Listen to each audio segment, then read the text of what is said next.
오늘 우리에게 주시는 말씀 고린도전서 1장 18절에서 마지막 절 31절까지입니다. 고린도전서 1장 18절에서 31절 한 절씩 교독하겠습니다. 십자가의 도가 멸망하는 자들에게는 미련한 것이요 구원을 받는 우리에게는 하나님의 능력이라. 기록된 바 내가 지혜 있는 자들의 지혜를 멸하고 총명한 자들의 총명을 폐하리라 하였으니. 지혜 있는 자가 어디 있느냐? 선비가 어디 있느냐? 이 세대의 변론자가 어디 있느냐? 하나님께서 이 세상의 지혜를 미련하게 하신 것이 아니냐? 하나님의 지혜에 있어서는 이 세상이 자기 지혜로 하나님을 알지 못하므로 하나님께서 전도에 미련한 것으로 믿는 자들을 구원하시기를 기뻐하셨도다. 유대인은 표적을 구하고 헬라인은 지혜를 찾으나 우리는 십자가에 못 박힌 그리스도를 전하니 유대인에게는 거리끼는 것이요 이방인에게는 미련한 것이되 오직 부르심을 받은 자들에게는 유대인이나 헬라인이나 그리스도는 하나님의 능력이요 하나님의 지혜니라. 하나님의 어리석음이 사람보다 지혜롭고 하나님의 약하심이 사람보다 강하니라. 형제들아 너희를 부르심을 보라. 육체에 따라 지혜로운 자가 많지 아니하며 능한 자가 많지 아니하며 문벌 좋은 자가 많지 아니하도다. 그러나 하나님께서 세상에 미련한 것들을 택하사 지혜 있는 자들을 부끄럽게 하려 하시고 세상에 약한 것들을 택하사 강한 것들을 부끄럽게 하려 하시며 하나님께서 세상에 천한 것들과 멸시받는 것들과 없는 것들을 택하사 있는 것들을 폐하려 하시나니 이는 아무 육체도 하나님 앞에서 자랑하지 못하게 하려 하심이라. 너희는 하나님으로부터 나서 그리스도 예수 안에 있고 예수는 하나님으로부터 나와서 우리에게 지혜와 의로움과 거룩함과 구원함이 되셨으니 기록된 바 자랑하는 주 안에서 자랑하라 함과 같게 하려 함이라. 아멘. 우리에게 주시는 말씀입니다. 고린도 전후서로 나누는 슬기로운 성도 생활 세 번째 시간입니다. 어제 말씀에서 잘 기억해 보세요. 바울은 고린도 교회 성도들이 네 당파로 바울, 아볼로, 게바, 그리스도파로 나뉘고 그로 인해서 교회 안의 분쟁 그것을 해결하기 위해서 주님은 한 분이다. 그렇기 때문에 파가 나뉘어질 수 없다 책망을 했습니다. 그리고 그리스도의 마음을 품어 같은 마음, 같은 사랑, 같은 뜻으로 합하여 평안케 되어지기를 권면하였습니다. 그리고 오늘 말씀에서 바울은 교회 내에 이 분쟁을 멈추기 위해 다시 처음부터 고린도 교인들에게 무엇을 말씀합니까? 십자가를 말씀합니다. 십자가의 도라고 오늘 말씀하죠. 십자가 복음을 설명하고 다시 가리키는 거예요. 세상의 지혜와 세상의 자랑을 버리고 오직 십자가와 예수 그리스도만이 자랑이 되어야 된다라고 그렇게 교훈을 주고 있습니다. 고린도 지방 헬라의 가장 앞서가는 대도시였습니다. 지역적으로 지중해 동서를 연결하는 교통의 요지 그리고 외항 선박이 끊임없이 드나드는 항구 도시였습니다. 당연히 이로 인해서 경제가 활발하고 발전하고 문화가 발전하고 그로 인해서 교육기관도 많아집니다. 그러다 보니까 지식인들, 경제인들, 다양한 사람들, 다양한 외국인들 이런 이유로 다양한 또한 풍습과 문화가 그렇게 들어와 있습니다. 여러 사람들이 모이다 보니까 타락하고 방탕하게 됩니다. 유흥업소도 많아지게 됩니다. 당연히 성적으로도 타락을 하죠. 이런 이유로 고린도는 부유했고 또한 지식인들이 많이 있었기에 많은 철학자들, 사상가들이 활약했던 도시였습니다. 특별히 이 도시는 철학으로 유명을 했죠. 헬라인들은 지혜를 사랑하고 추구하였습니다. 철학, 필로소피. 이 말은 지혜를 사랑한다라는 뜻을 갖고 있죠. 철학은 인간의 이성적 사고와 경험을 중요시합니다. 그리고 철학은 그 성격상 인간이 중심적이고 인본주의적입니다. 이런 도시에서 바울이 예수 그리스도의 복음을 들고 십자가를 선포하고 그것을 가지고 전도를 하고 교회를 개척을 했습니다. 복음이 전파되기에 참 어려운 환경이었습니다. 철학을 말하는 사람들과 얼마나 이런 이론적으로 이 충돌이 많았겠습니까? 십자가를 얘기하는데, 복음을 얘기하는데. 헬라 철학은 합리적이어야 됩니다. 그 합리적이어야 그들에겐 진리가 되는 거예요. 그런데 이 바울은 십자가를 이야기하며 그리스도를 얘기하며 설교를 할 때 그들이 들을 때에 절대로 합리적이지 않은 거예요. 예수님은 하나님이다? 예수는 예수이고 하나님은 하나님이지 어떻게 예수가 하나님이냐? 그렇게 생각을 하죠. 그는 인간이면서 하나님의 존재가 된다? 말이 안 되는 거예요. 하나님이 사람으로 태어났고 그 사람은 죽었다가 3일 만에 살아나고 살아난 그 사람은 하늘로 올라갔다. 그리고 때가 되면 그 사람은 세상에 다시 올 것이다. 그것을 믿어라. 이 바울이 전하는 이 십자가 복음 그들에게는 전혀 진리가 되지 않습니다. 합리적이지 못하기 때문에 전혀 이해할 수 없고 논리와 이성이 안 됩니다. 고린도 사람들 그리스도와 그 십자가 사건을 믿지 못하는 거예요. 헬라의 철학의 중심지에 와서 말도 안 되는 이러한 동화 같은 이야기, 뭐 전설의 고향 같은 이야기를 하면서 그것을 우리에게 믿으라고 하니 바울이 전하는 기독교의 진리는 어떤 것입니까? 이들에게 미련한 것이에요. 미련한 것. 미련한 종교 기독교다. 이렇게 무시하고 핀잔을 합니다. 이렇게 생각하는 고린도 사람들에게 바울이 오늘 십자가의 도, 말씀으로 답을 하고 있는 거예요.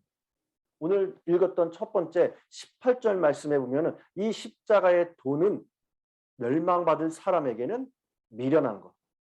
그러나 구원을 얻은 우리에게는 무엇이 된다고 얘기합니까? 하나님의 능력이다 라고 말하고 있습니다.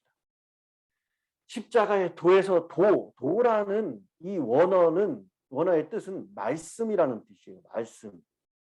그래서 십자가의 도, 즉 무엇이냐? 십자가의 말씀을 이야기합니다. 복음을 이야기하는 거죠. 이 복음의 중심적인 내용은 우리가 뭐 너무나도 익숙하죠. 예수 그리스도께서 죄인들을 위해 십자가에서 속죄의 죽으심으로 우리의 죄를 대속하셨다라는 의미죠. 이 십자가의 도, 그런데 십자가의 복음 앞에서 사람들은 두 분류로 나뉘게 됩니다. 한 분류는 멸망하는 자들, 그들에게 이 복음은 미련한 것이, 이 복음은 그들에게 어리석은 것으로 보입니다. 버려져야 할 쓰레기로밖에 보여지지 않는 거예요. 그들은 복음을 깨닫지 못하고 믿지 못하는 자들이죠. 그런데 다른 한 분류는 구원을 얻은 자들입니다. 그들에게는 복음이 아주 값진 거예요.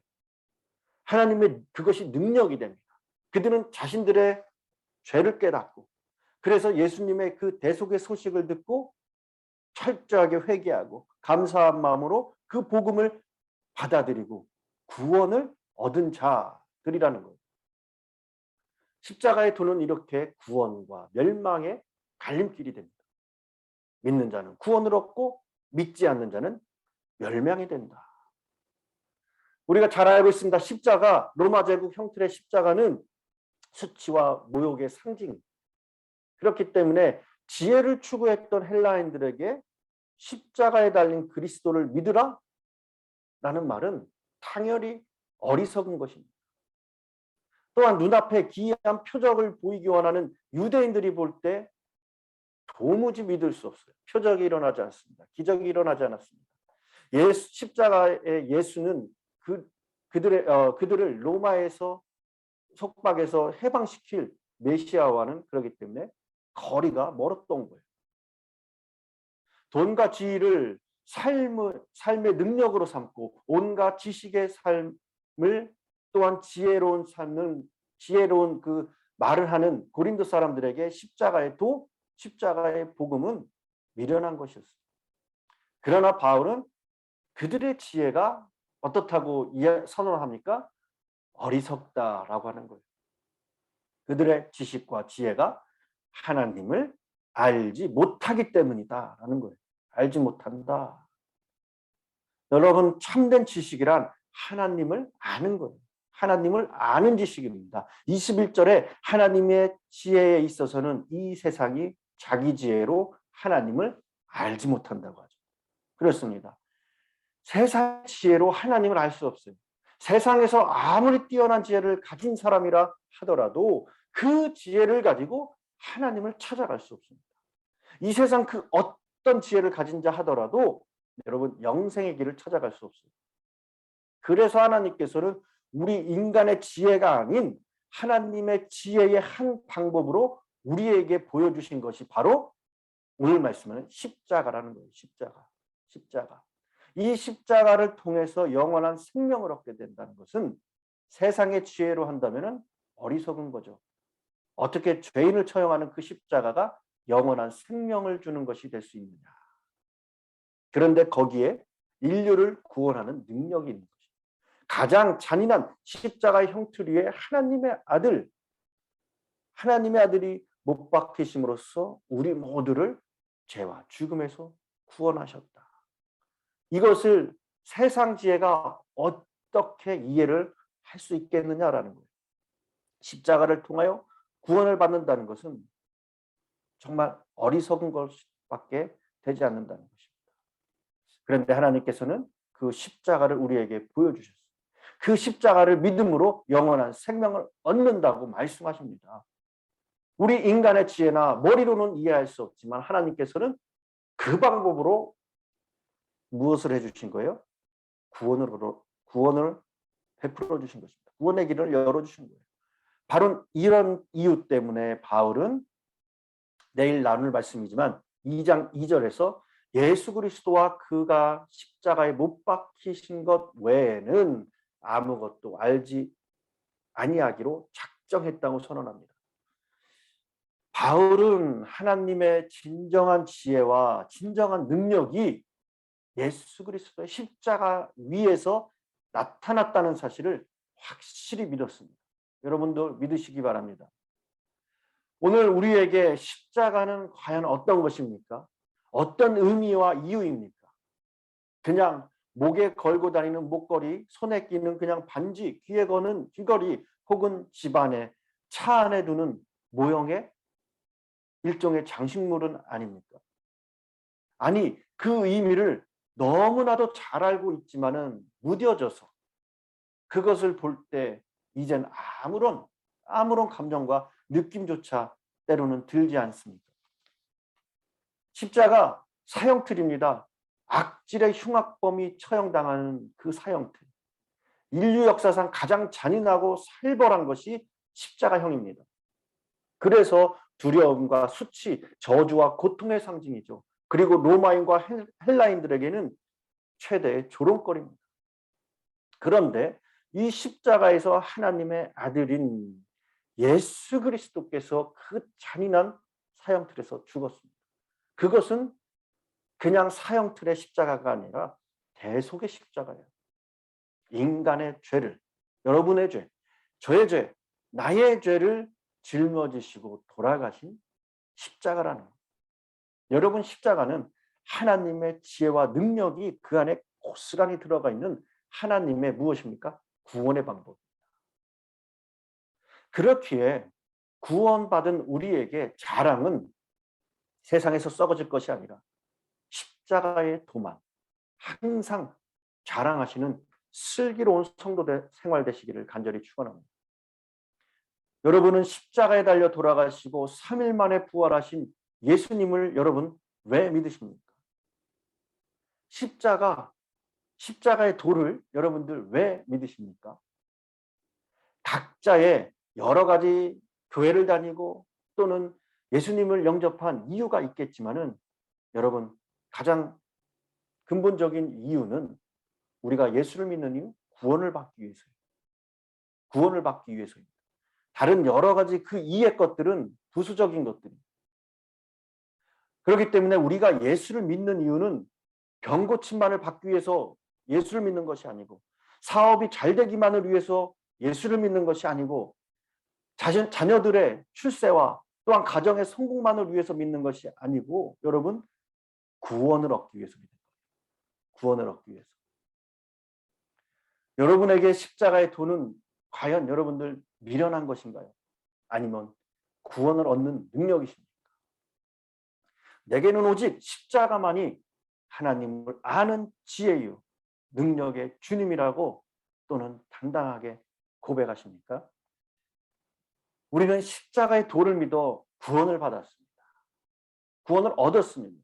그 길을 걸어가고 있습니다. 진홍같이 붉은 죄가 흰눈같이 씻김을 받았고 하나님의 자녀가 되는, 그래서 영생을 얻었어요. 영생을. 썩어질 육신에 속한 자가 새로운 피조물이 되었습니다. 이 모든 것이 십자가의 도의 능력으로 되었다는 거예요. 여러분, 이 시대에 가장 필요한 메시지가 무엇입니까?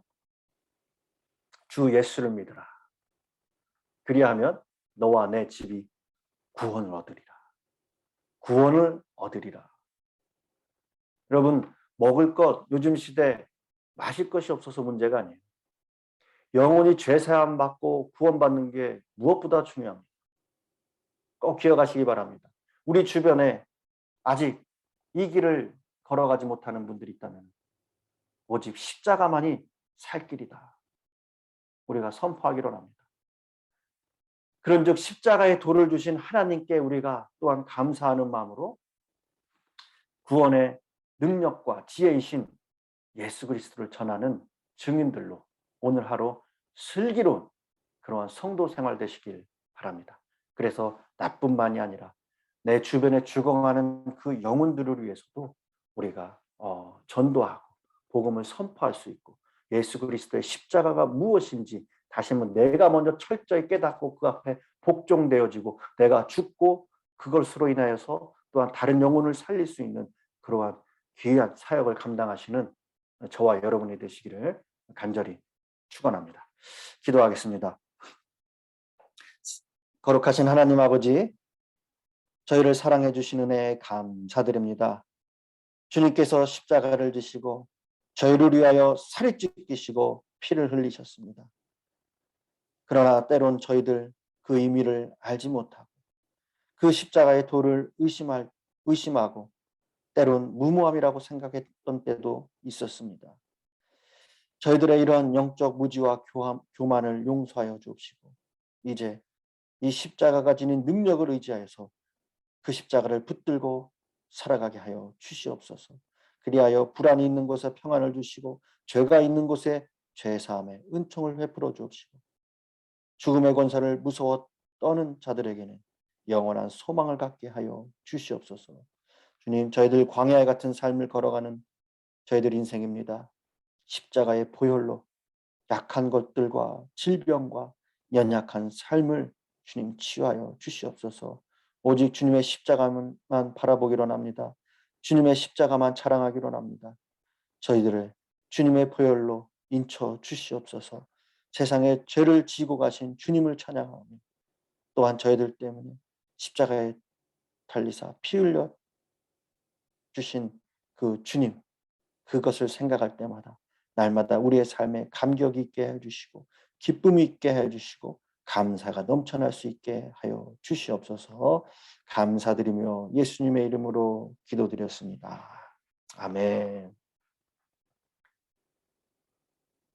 네, 저희들 말씀을 생각하시면서 각자의 기도 제목 주님께 아뢰시고요. 또 우리 성도님들을 위해서 그리고 우리 교회를 위해서 기도해 주시고, 담임 목사님 오늘 아침에 이제 도착하십니다. 앞으로의 사역 가운데 더 힘있게 힘차게 건강함으로 사역 감당할 수 있도록 기도 부탁드리고요. 또한 러시아 우크라이나 전쟁을 위해서 또 나라와 민족을 위해 기도해 주시고 현우가 어제 하나님 부르심을 받았습니다. 그 영혼을 위해 그 가족을 위해서 저희들 정말 애통하는 마음으로 저희들 기도의 자리로 나가기로 합니다. 기도하겠습니다.